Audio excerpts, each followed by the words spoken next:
Creative Mind by Ernest Holmes, Part 1. Introduction. The hand of eternal progress is brushing the cobwebs from the corridors of time and is again revealing to the human race the mysteries of being. As there is nothing new under the sun, the searchlight of truth is bringing to light only what has been known to the few in all generations. The time is now come when the few must become the many. The whole world, from the least to the greatest, must know the truth, so that man may understand the great laws that govern his life. He must learn to control his own destiny, to heal his own body and bring happiness to his own soul. Ignorance must vanish and understanding must be ushered in. Man is no longer to be governed by anything outside himself. Creeds, doctrines, churches, institutions, organizations, governments are all being changed to give place to the realization of the individual. There is a power in and through all that is working this great transformation. All that will not measure up to the standard must fall by its own weight. All that is in line with the truth must still prosper. The time is at hand. We are in the greatest age of all history. We are in the age of the unifying of all people and all things into the ever-present one. The temple not made with hands is now being silently builded by the emancipated souls of this planet.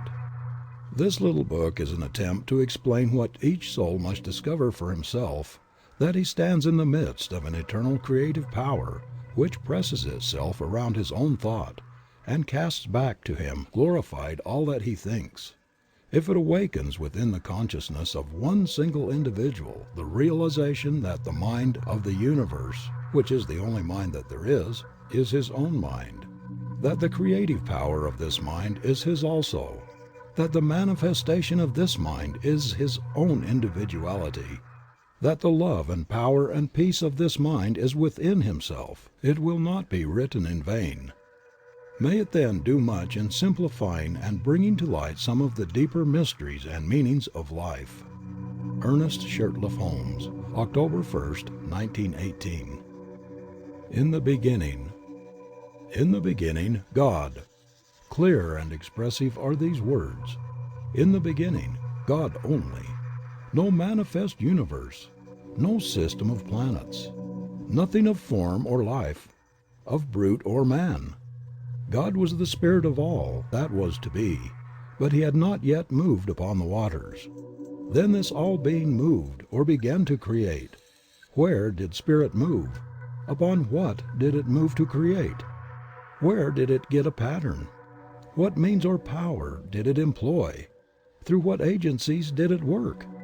In short, what is the world, ourselves included, made out of, and how did we and all else come into being? These questions correctly answered would solve the problem of being and set men free. Let us consider. The Spirit was all. There was nothing else but itself. All-inclusive, everywhere, infinite. This all-Spirit could not have had the impulse to move unless it were self-conscious. Therefore the Spirit is the power that knows itself.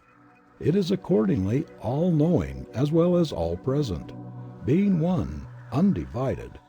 Whatever it knows all over instantly. We find then that the Spirit operates through self-knowing. It moves, and that inner movement must be one of infinite power, moving upon itself, since it is all, and with a definite purpose. The Spirit then moves upon itself, and makes out of itself all that is made. In other words, what we see comes from what we do not see, through some inner intelligence at work, which knows there is no power but itself. The things that are seen are not made of the things that do appear. The only possible operation of intelligence is thought, or the Word. So all things were made by the Word, and without the Word was not anything made that hath been made. How simple the process of creation when we understand it. The Spirit speaks. And since there is nothing but the Spirit, and it is all power, it has only to speak and it is done. The Word was with God, and the Word was God. From the Word, then, comes forth all that appears. Each life, human or divine, each manifestation is a different kind of word coming into expression. The great fact to dwell upon is that spirit needs nothing to help it. It is self-conscious and has all power and all ability to do whatever it wishes to accomplish. It operates simply by speaking. It is hard to get a clear concept of this great ceaseless cause, this something from which all things come. At times we get into a maze of confusion when we attempt to realize what the Spirit means. It is then that we should think of it as the great reason behind everything. Being all knowledge, it must know itself, and must know everything it creates. So it knows us, and it knows everyone.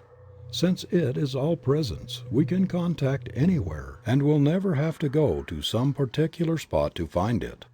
As it is all-knowing and operates through the power of the Word, it knows everything we think. Just how it creates we cannot know, and need not attempt to understand, for whatever this process of creation is, we find it is always an inner thought process. We should keep this in mind. The Spirit makes all things out of itself. Everything comes into being without effort. And when we exert ourselves, we are not in accord with the creative spirit in the way in which it works. The impulse of the spirit to move must be caused by a desire to express what it feels itself to be: beauty, form, color, life, love, and power. All things else we find in the manifest universe are attributes of the Spirit, and are caused to spring into being through the Word, because the Spirit wants to enjoy itself. We find then that the Word, which is the inner activity of thought, comes first in the creative series, and all else comes from the effect of the Word, operating upon a universal substance. If the Word precedes all else, then the Word is what we are looking for, and when we get it, we shall have what the world has sought from time immemorial. We must, if we wish to prove the power of the Spirit in our lives, look not to outside things or effects, but to the Word alone. The human eye sees, and the human hand touches only that which is an effect. Unseen law controls everything, but this law is also an effect. Law did not make itself.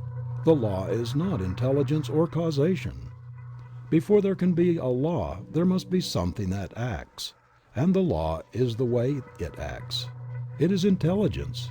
In the beginning was the Word. This Word, or the activity of the Spirit, is the cause of the law, and the law in its place is the cause of the thing, and the thing is always an effect. That is, it did not make itself. It is a result. The Word always comes first in the creative series. The Word was with God, and the Word was God, and the Word still is God. When we realize that man is like God, and he could not be otherwise, being made out of God, we realize that His Word also has power. If there is but one mind, then it follows that our word, our thought, is the activity of that one mind in our consciousness. The power that holds the planets in their place is the same power that flows through man. We must place the Word where it belongs, whether it is the Word of God in the universe or the Word of man in the individual. It is always first, before all else, in the beginning. The real sequence is this: cause, Spirit; intelligence, God; the Word; the activity of intelligence; the effect, or the visible thing, whether it is a planet or a peanut. All are made out of the same thing. What we need to do is learn how to use the Word so that all will come to see that they are creative centers within themselves.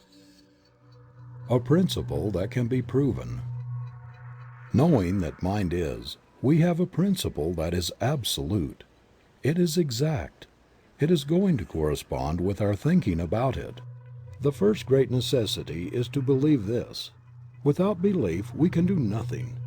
This is the reason Jesus said, "It is done unto you even as you have believed." Always it is done unto people as they believe, and there is something that does it which never fails.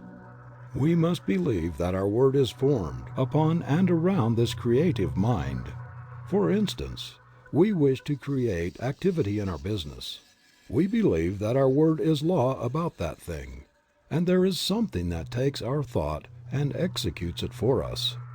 If we have accepted the fact that all is mind and that the thought is the thing, we shall see at once that our word is the power behind the thing, and that it depends upon the word or thought that we are sending out. So plastic is mind, so receptive, that the slightest thought makes an impression upon it. People who think many kinds of thought must expect to receive a confused manifestation in their lives. If a gardener plants 1,000 kinds of seeds, he will get 1,000 kinds of plants.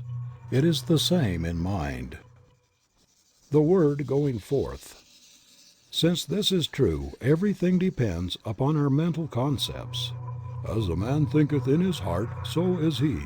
The Bible reiterates this statement, telling us many times of the creative power of thought. Jesus taught nothing else. He said, "The words which I speak unto you, they are spirit and they are life." The centurion coming to Jesus recognized the power of the words spoken by the latter. He said, "I also am one in authority." But his authority was on the physical plane, and he saw that Jesus had authority on a spiritual plane, for he said, "Speak the word only." The Bible also tells us that the word is not afar off, but in our own mouth. It is neither here nor there. It is within every living soul. We must take responsibility for our own lives. We must awake to the fact that they have absolute control over their lives, and that nothing can happen by chance. Then they will have a broader concept of God, a greater tolerance for their neighbor, and a greater realization of their own divine nature. What a relief from strenuous labor, no more struggle or strife. "Be still and know that I am God, and beside me there is none other."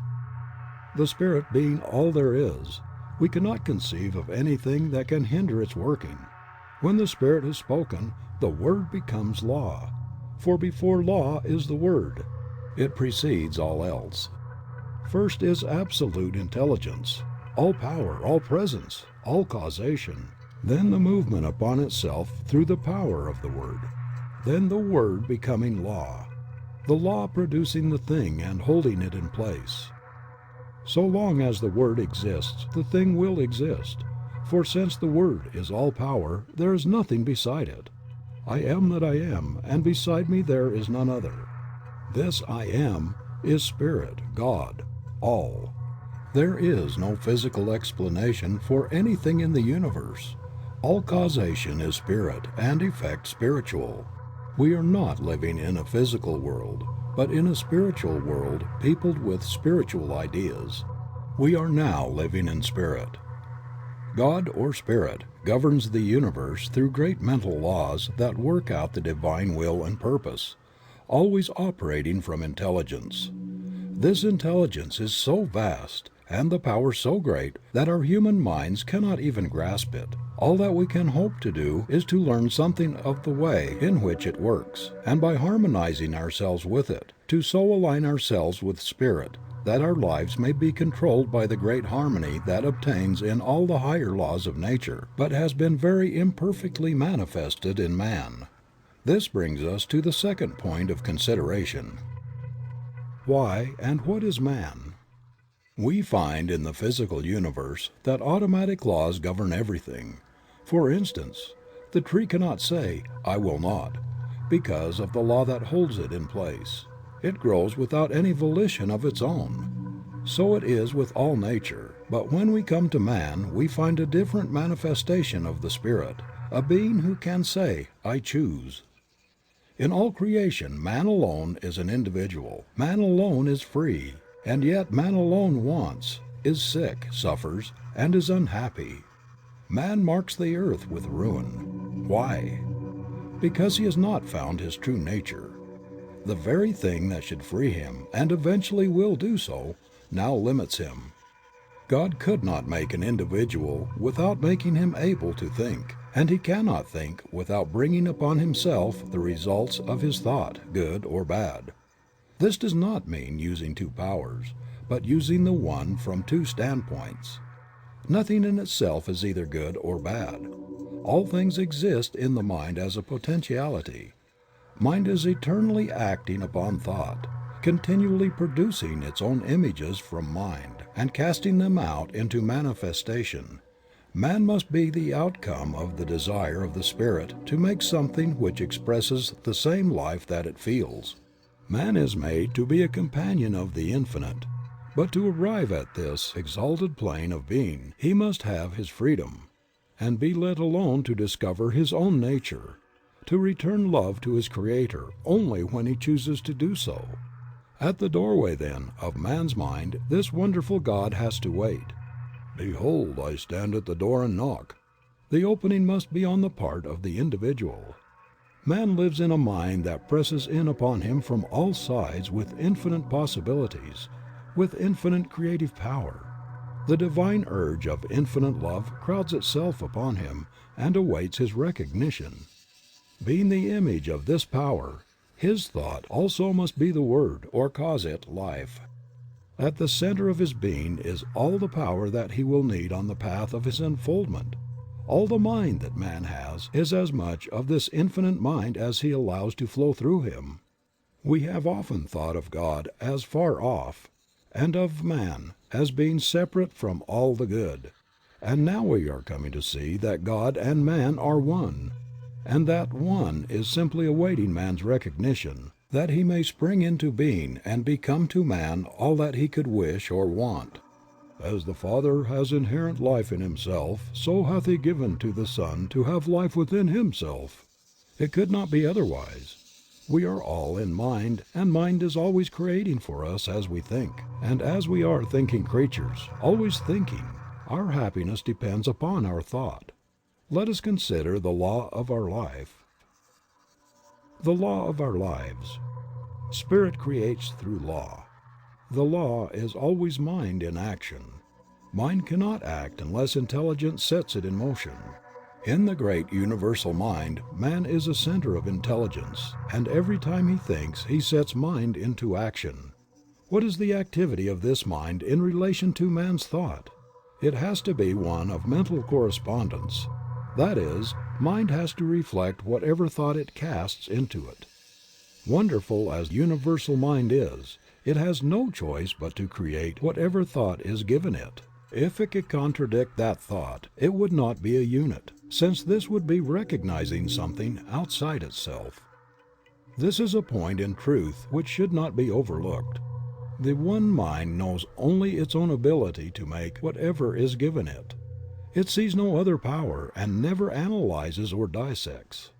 It simply knows, and the reason why people do not understand this is that they have not realized what mind is. The ordinary individual thinks of mind only from the limitation of his own environment. The concept he has of mind is the concept of his own thinking, which is very limited. We are surrounded by an all-seeing, all-knowing mind, which is one and runs through all. The belief in the dual mind has destroyed practically all philosophies and religions of the ages, and will continue to do so until the world comes to see that there is but one. Whatever name is given it, there is but one. It is this one that creates for us whatever we believe. Our thought operative through this one produces all our affairs. We are all centers in this mind, centers of creative thought activity. There is nothing which appears in the manifest universe other than an objectified thought, whether it be a bump on your head, a growth on your foot, or a planet. It could not be there were it not made out of mind, for mind is all there is to make anything out of. Whatever is made out of it. Nothing exists or can exist without a source from which it springs. We are not dealing with a negative as well as a positive power, not two powers but one. A power that sees neither good nor evil as we see it. It knows only that it is all, and since it is all, it creates whatever is given it. From our limited standpoint we often think of good and evil, not realizing that, as yet, we do not know the one from the other. What we call good today, we may call evil tomorrow, and what we think to be evil today, we may tomorrow proclaim as the greatest good we have ever known. Not so with the universal power of mind. It sees only itself and its infinite ability to create. To the thinking person this will mean much. He will see that he is no longer living in a limited universe, a world of powers, but that he is immersed in an infinite creative medium which, because of its nature, has to create for him whatever he believes. Jesus understood this, and in a few simple words laid down the law of life. It is done unto all people as they believe. This is a great thing to keep in mind. It is done unto us. We do not have to do it, for it is done unto us of a power that knows itself to be all there is. Could we even believe that some material mountain would be moved, the power is there to do it. Without this belief there is no real impulse for the creative mind, and we do not get an affirmative answer. We must realize more clearly that this great power has to operate through us. Man's part. Creative mind cannot force itself upon us because we have the power of self-choice. It recognizes us when we recognize it. When we think that we are limited or have not been heard, it must take that thought and bring it into manifestation for us. When we look about us and see nature so beautiful, lavish, and so limitless, when we realize that something, some power, is behind all, and sees to it that plenty obtains everywhere, so that in all things manifest there is more than could be used, and when on the other hand we see man so limited, sick and sad and needy, we are disposed to ask this question: is God good after all? Does He really care for the people of His creation? Why am I sick? Why am I poor? Little do we realize that the answer is in our own mouths, in the creative power of our own thought. The average person, when told the truth, will still seek some other way. God has already done for us, in a mechanical way, all that He can do, and having been given the ability, we will have to do for ourselves the rest. Yet the great power is always near, ready at any time to help, but we must use it according to its own nature in harmony with its laws. Man should learn that he himself is the center of this divine activity. Realizing this, he must seek more and more to utilize his own divine nature, and by doing so he will become more fully under the protection of the great laws that govern all life, manifest and unmanifest. Whatever man is, he must find that because he is made out of God. He must be of the same nature. This infinite one cannot know anything outside of itself, anything that would be a contradiction of its divine nature. Man's ignorance of his real nature binds him with his own freedom until he comes to see things as they really are and not as they appear to be. In the infinity of mind, which is the principle of all metaphysics and of all life, there is nothing but mind and that which mind does. That is all there is in the universe. That is all there ever was or ever will be. This mind is acted upon by our thought, and so our thought becomes the law of our lives.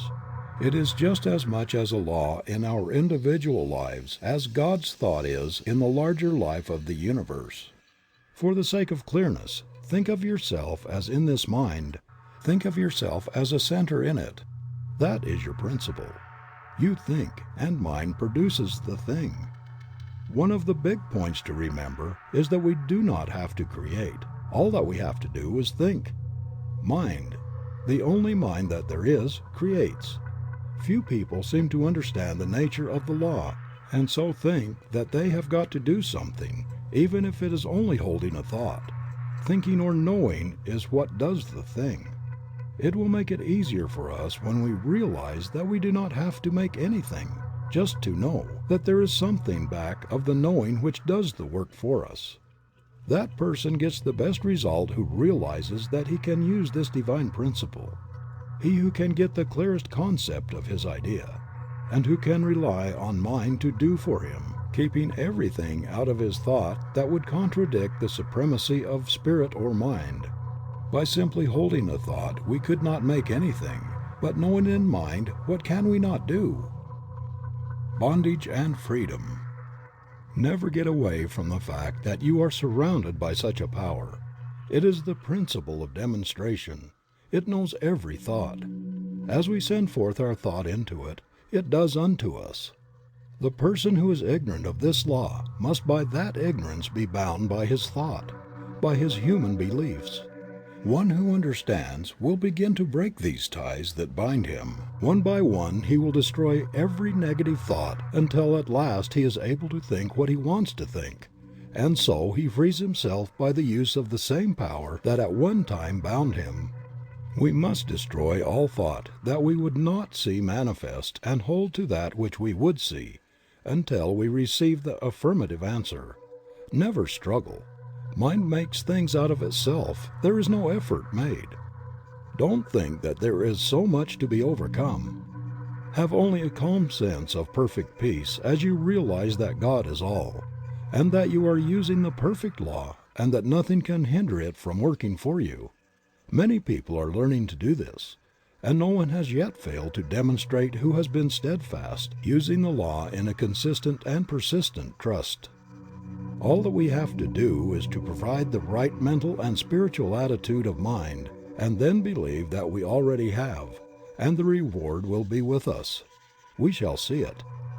The time will come when we will not have to demonstrate at all, because we will always be living so near to the law that it will do all for us without much conscious thought on our part.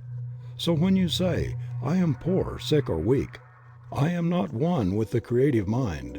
You are using that creative power to keep yourself away from the infinite. And just as soon as you declare that you are one with God, there is a rushing out to meet you, as the Father rushed out to meet the prodigal son. The Spirit seeketh, but as long as your mind thinks in the terms of conditions you cannot overcome. The difficulty comes from our inability to see our own divine nature and its relation to the universe. Until we awake to the fact that we are one in nature with God, we will not find the way of life. Until we realize that our own word has the power of life, we will not see the way of life. And this brings us to the consideration of the use of the word in our lives. The Word. The Word was with God, and the Word was God. The Word is nigh thee, even in thy own mouth, that thou shouldest know it and do it. What does this mean? It clearly states that whatever power there is in the Word, and it says it is all power, is also in our own mouths. There's no avoiding the fact that the Bible claims for man the same power in his own life and his own world that it claims for God. In the lives of the majority, men do not realize that the word is in their own mouths. What word? Little do we realize that this word which they are so earnestly seeking is every word they hear, think, or speak. Do we who are endeavoring to realize the greater truths of life always govern our words? If any word has power, it follows that all words have power. It is not in the few moments of spiritual meditation that we demonstrate, but we bring out the possibilities of the hidden word when we are allowing our thoughts to run in any direction, not in the short time spent in silence, but in the long hours stretching themselves into days, months, and years. Are we always using the Word? An hour a day spent in silent meditation will not save us from the confusion of life. The 51% of man's thinking is what counts.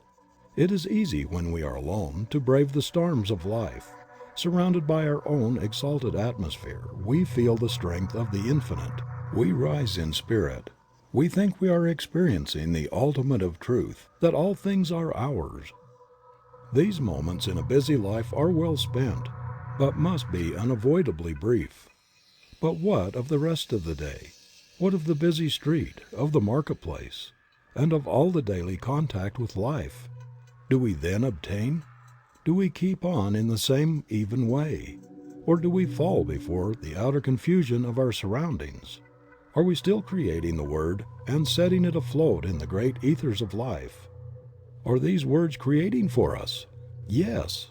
How necessary, then, to keep the independence of the solitude. How seldom we do this. God sent an angel to speak to me. A word he was fain I hear. And the angel brought the message and whispered it in my ear. God knew I needed the word he sent. I had lost the zest of fight, and the right was all but beaten, and wrong it was all but right. Simple the word that he sent me, but it soothed a spirit raw with the pain of too much striving. 'Twas love fulfills the law. Few people indeed in the day in which we live are well poised. Where do we find the man who can live above his surroundings, who in his own thought can dominate all conditions, and in the midst of the crowd keep his own even way and his own counsel?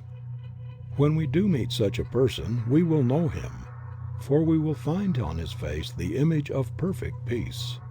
We shall detect in his bearing the ease and independence that comes only to the man who has found himself and who is centered not in the outer but in the inner world.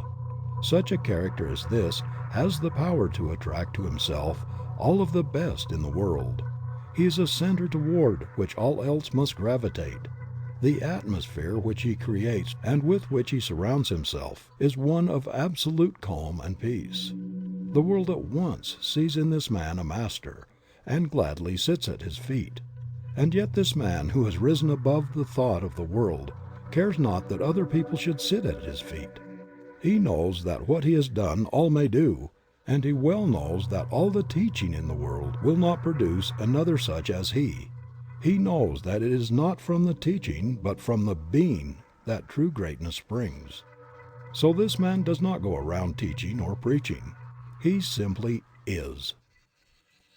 The man who has arrived. The man who has arrived will realize he has done so in the midst of an outer confusion. He will be the one who has gone into the silence for strength, and has come out into the world equipped with power from on high. But that light which he has received must be kept burning. Not alone in silence, but in the busy throng must all of us find the way of life. Our every thought creates. For the majority of us these thoughts come in everyday affairs, some of which are very trivial, but these too will be demonstrated. We have missed the whole point, unless we have learned so to control our thought that time and place make no difference. The power we have within us. We have within us a power that is greater than anything that we shall ever contact in the outer. A power that can overcome every obstacle in our life and set us safe, satisfied, and at peace, healed and prosperous in a new light and in a new life. Mind, all mind is right here. It is God's mind, God's creative power, God's creative life. We have as much of this power to use in our daily life as we can believe in and embody. The storehouse of nature is filled with infinite good, awaiting the touch of our awakened thought to spring forth into manifestation in our life. But the awakening must be on our part, and not on the side of life. We stand at the gateway of limitless opportunity in the eternal and changeless now. Now is the day in which to begin the new life that is to lift us up to the greater expression of all that is wonderful. The word that we speak is the law of our life, and nothing hinders but ourselves. We have through ignorance of our real nature misused the power of our word, and behold what it has brought upon us, the very thing that we feared. But now it shall produce a new thing, a new heaven and a new earth. Individual ideas. We find that in the universe every separate idea has a word, a mental concept behind it. And as long as that word remains, the thing is held in place in the visible world. When the concept is withdrawn, the idea in the visible melts away, disappears. It ceases to vibrate to the word, which is the law behind it. For when the word is withdrawn, the condensation of the ether that forms the word melts again into the formless. There was a time when the world was without form. And from the word alone all things were made that are made. When our word says that there is no longer life in our bodies, the life principle withdraws and our bodies return to the substance from which they came. Here is the great mystery of life, that we are able to use this creative word for whatever purpose we may desire, and that word becomes the law unto the thing for which it was spoken. And so in our lives we might say that without our word was not anything made that was made. For we are given the power to sit in the middle of our lives and direct all their activities. There is no struggle and no strife necessary. All we have to do is to know. We must awake and with the glorified consciousness of an emancipated soul use our God-given power. The reason for the universe. This universe is the reason, first, of an infinite intelligence which speaks or thinks. And as this thought becomes active within itself, it creates from itself, at the power of its own word, the visible universe. We are living in a universal activity of mental law. We are surrounded by a mind which receives every impression of our thought and returns to us just what we think. Every man, then, is living in a world made for him from the activity of his thought. It is a self-evident proposition that mind must create out of itself. And this self, being limitless, it follows that its creative power is without limit.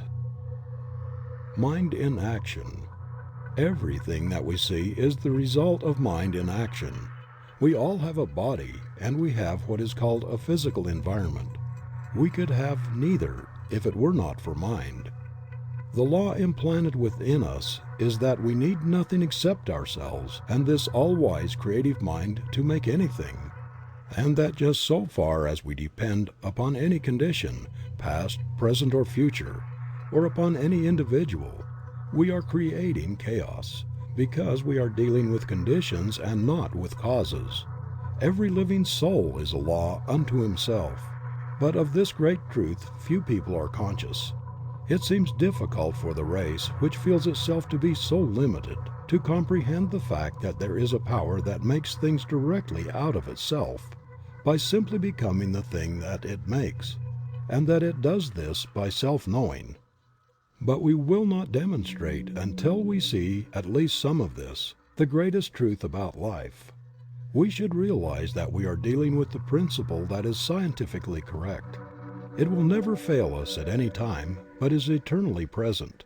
We can approach the infinite mind with a depth of thought and understanding, knowing that it will respond, knowing that we are dealing with reality. Jesus, who saw this very clearly, laid down the whole law of life in a few simple words. "It is done unto you as you believe." We do not have to do it. It is done unto us. It is done by a power that is all.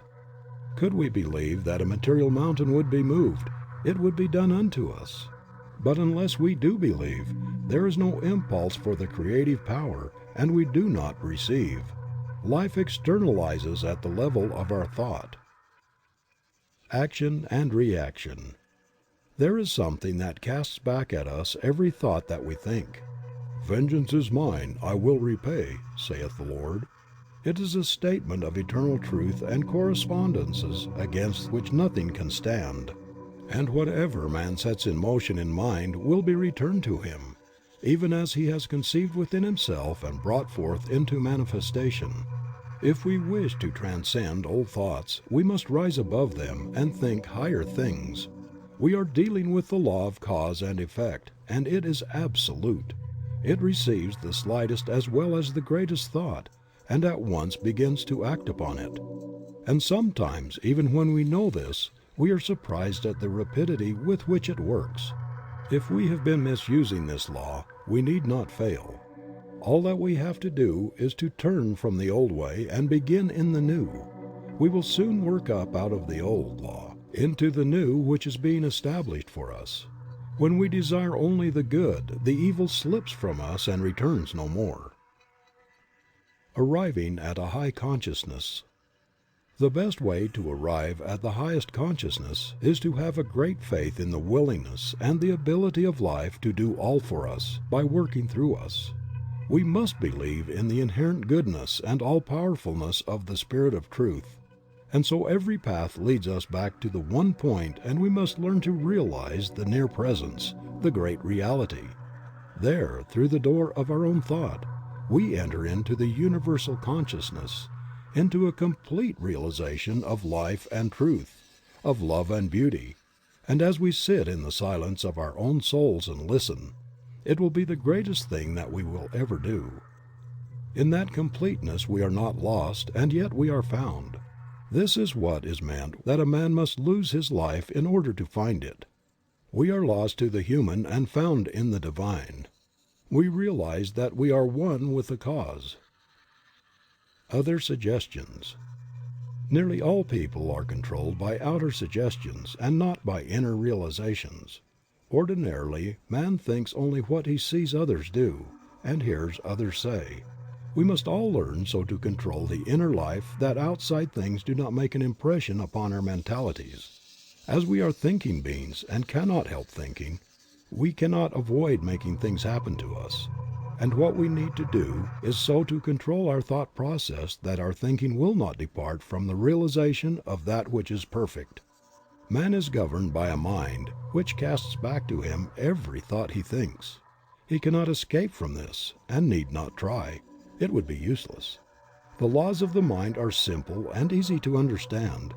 The trouble with us has been that we have laid down great obstructions, and then have tried to overcome them. Stop trying. Stop struggling. Begin to be calm, to trust in the higher laws of life. Even though you do not see them, they are still there. Did you ever see the law that causes a plant to grow? Of course you did not. And yet you believe in this hidden law of growth. Why do you believe? Simply because every year, out of the seed time comes a harvest. Shall we not have as great faith in the highest laws of being? To those souls who have dared to believe has come as definite an answer as came to those who believed in receiving a harvest from the planted seed. This law is, and if we would see results we must use it. That is, we must provide the mental receptivity that will prepare us to accept the gift when the Spirit makes it. This receiving is a mental process, a process in which we lose all sense of limitation. If you wish to demonstrate prosperity, begin to think and talk about it, and to see it everywhere.